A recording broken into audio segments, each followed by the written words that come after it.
আসসালামু আলাইকুম everyone, welcome back to my channel Ahnaf's magic recipe.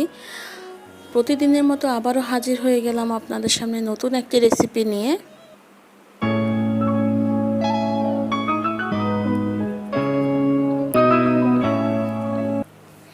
তো আমার আজকের রেসিপি হচ্ছে বিফ চাপ। আমি চেষ্টা করেছি হোমমেড কিছু উপাদান দিয়ে খুব সহজ ওয়েতে আপনাদের সামনে এই চাপটা তুলে ধরার জন্য। এটা বাহির থেকে অনেক ক্রিস্পি এবং ভিতর থেকে অনেক সফট হবে, আর বিশ্বাস করেন এটা অনেক অসম্ভব মজা। তো আপনারা একবার হলেও ট্রাই করবেন। তো চলুন আমরা শুরু করি। বিফ চাপটা তৈরি করার জন্য আমাদের অবভিয়াসলি লাগবে বিফ। তো আমি এখানে বিফটাকে রেডি করে নিয়েছি, একদম পাতলা পাতলা করে কেটে। এটাকে অ্যাকচুয়ালি আমি চাকু দিয়ে করেছি, অনেকের হ্যামার থাকলে হ্যামার দিয়েও করতে পারেন। আমার কাছে হ্যামারটা ছিল না, তাই আমি চাকুর পিছনের যে অংশটা ছিল ওইটা ইউজ করেছি। তো আমি দেখিয়ে দিচ্ছি আপনাদেরকে মাংসটাকে কিভাবে প্রসেসিং করতে হবে। এটা বলে বোঝানো যাবে না, এটাকে আপনাদেরকে দেখেই বুঝতে হবে।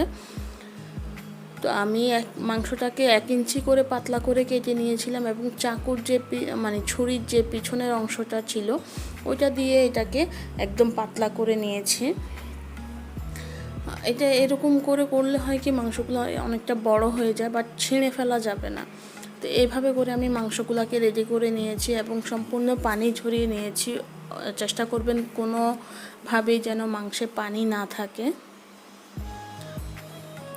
তো এবার মাংসটাকে ম্যারিনেশনের পালা। ম্যারিনেশন করার জন্য আমি এখানে 2 টেবিল চামচ আদা বাটা, রসুন বাটা নিয়ে নিয়েছি। এবার এতে আমি অ্যাড করব টক দই। টক দইটাকে আমি একটু ফেটিয়ে নিয়েছি, 2 টেবিল চামচ পরিমাণ টক দই আছে এখানে। টক দইটাকে ভালো করে ফেটিয়ে নেবেন। তারপরে দিয়ে দিচ্ছি 1 টেবিল চামচ লেবুর রস। লেবুর রসটা অবশ্যই ব্যবহার করবেন, তাহলে বিফটা অনেক সফট থাকবে। এবার আমি অ্যাড করে দিচ্ছি 1 টেবিল চামচ লাল মরিচের গুঁড়ো। তারপরে অ্যাড করছি 1 টেবিল চামচ সয়া সস। এবার আমি দিব একটা গুরুত্বপূর্ণ উপাদান, সেটা হচ্ছে কাঁচা পেঁপে বাটা।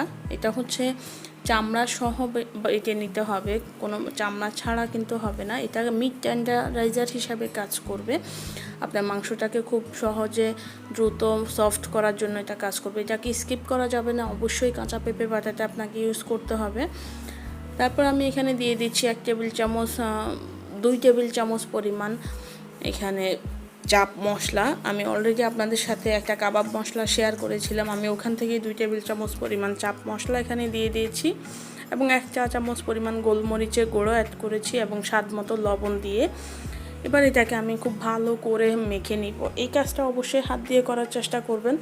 এখানে কিন্তু চামচ ইউজ করলে আসলে ভালোভাবে মাখানো যায় না।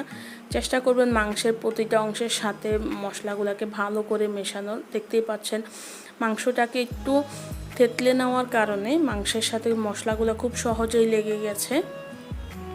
তো এবার আমি মাংসটাকে একটা র্যাপিং পেপার দিয়ে ঢেকে এটাকে ম্যারিনেশনের জন্য রাখবো।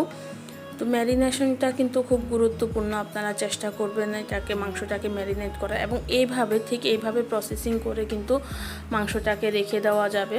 আপনাদের যখন মন চায় তখন কিন্তু এটাকে আপনারা ভেজে নিতে পারেন। আপনারা এইভাবে ডিপে অনেক দিন সংরক্ষণ করতে পারেন, 1 মাস 2 মাস কিন্তু অবশ্যই এটাকে সংরক্ষণ করা যায়।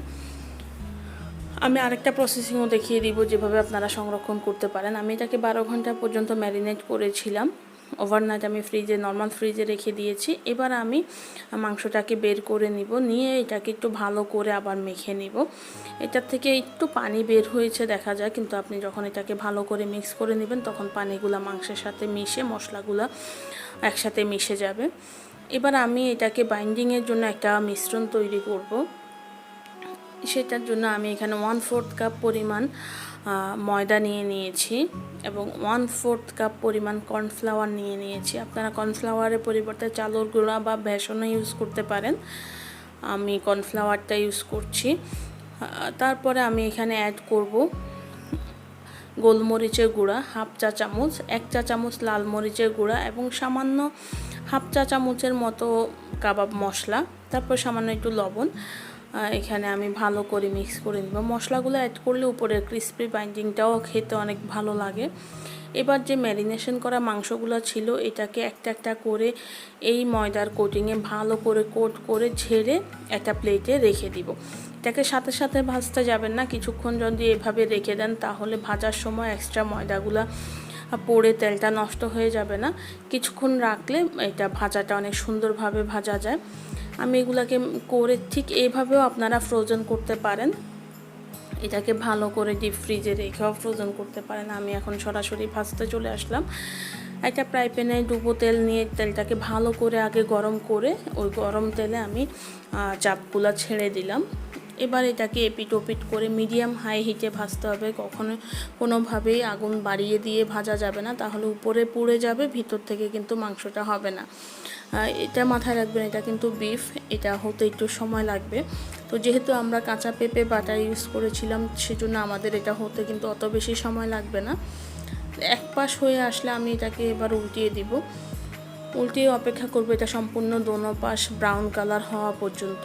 তো এখানে আমি আপনাদেরকে একটা টিপস দিতে চাচ্ছি, সেটা হচ্ছে মাংসটাকে ম্যারিনেট করেও আপনারা ফ্রোজেন করতে পারেন এবং ময়দার যে কোটিংটা দিয়েছিলাম ওইটা করেও আপনারা প্লেটে আমরা যেভাবে রোলগুলো ফ্রোজেন করি, রোল সমোসা বা কাটলেট ফ্রোজেন করি, ঠিক ওইভাবেও কিন্তু ফ্রোজেন করে আপনারা একটা বক্সে রেখে দিতে পারেন। যখন ভাজবেন 15 মিনিট আগে নামিয়ে একটু নর্মাল করে তারপরে ভেজে নেবেন, তাহলে কিন্তু হয়ে যাবে। এই যে দেখতে পাচ্ছেন আমার চাপগুলো সুন্দর একটা ব্রাউন কালার চলে এসেছে। আমি এটাকে আর ভাজবো না, আমি এবার এটাকে তুলে নিব। আমি এখন একটা কিচেন টিস্যুর মাঝে সবগুলা চাপ তুলে নিয়ে আপনাদেরকে পরিবেশন করে দেখাবো। এটা পরোটা সাথেও খেতে খুব মজা এবং এমনি এমনিও খাওয়া যায়। তো আপনারা চেষ্টা করবেন, বাসায় একবার হলেও ট্রাই করবেন। আমি চেষ্টা করেছি আপনাদের সামনে সহজভাবে উপস্থাপন করার। যদি আমার রেসিপিগুলো আপনাদের ভালো লাগে তাহলে অবশ্যই একবার হলেও ট্রাই করবেন এবং আমাকে কমেন্ট বক্সে জানাবেন আপনাদের কেমন লেগেছে। এছাড়াও আপনারা যদি কোনো রেসিপি চান তাহলে অবশ্যই আমাকে জানাবেন। আর যদি আমার ভিডিওগুলো ভালো লাগে তাহলে অবশ্যই আমার চ্যানেলটাকে সাবস্ক্রাইব করবেন, পাশে থাকা বেল বাটনটাকে ক্লিক করবেন যাতে পরবর্তী ভিডিওর নোটিফিকেশন আপনি খুব দ্রুতই পেয়ে যান। তো আজকে এই পর্যন্তই, ভালো থাকবেন, আমার জন্য দোয়া করবেন, আমার পরিবারের জন্য দোয়া করবেন। আবারও হাজির হব নেক্সট কোনো ভিডিও নিয়ে। আল্লাহ হাফেজ।